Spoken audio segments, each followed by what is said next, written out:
Hello, Vinod speaking. ഞാനാണ് അജിത്. നിങ്ങൾ ഇതുവരെ പോയില്ലേ? രാജുവിന്റെ കാര്യം എന്തായി? എല്ലാം ശരിയാക്കിയിട്ടുണ്ട്. മാർക്കസിനെ കൈ കിട്ടിയത് ഇപ്പോഴാ. എല്ലാവരും എന്റെ അടുത്ത് തന്നെ ഉണ്ട്. അവർ 25,000 രൂപയാണ് ചോദിക്കുന്നത്. രൂപ എത്ര വേണമെങ്കിലും കൊടുക്കാം. പക്ഷെ ഒരു കാര്യം, നമ്മളാണ് ഇതൊക്കെ ചെയ്തതെന്ന് ഒരു കുഞ്ഞു പോലും അറിയരുത്. നീ ഒന്നും പേടിക്കണ്ട. ഈ രാത്രിയോടെ ഗൈഡ് രാജുവിന്റെ ചാപ്റ്റർ ക്ലോസ്. ഞാനൊരു സത്യം പറഞ്ഞാൽ എന്നെ വെറുക്കരുത്. എന്നോടുള്ള സ്നേഹത്തിനും കുറവ് വരരുത്. നിന്നെ വെറുക്കാനോ? ഇത്രയും കൊല്ലം ഒരുമിച്ച് ജീവിച്ചിട്ട് നീ എന്നെ മനസ്സിലാക്കിയില്ലല്ലോ പത്മ.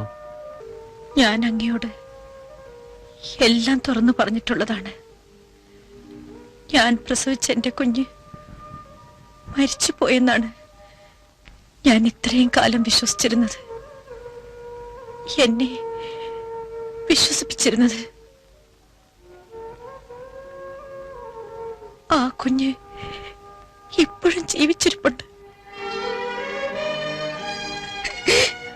എന്റെ മോൻ.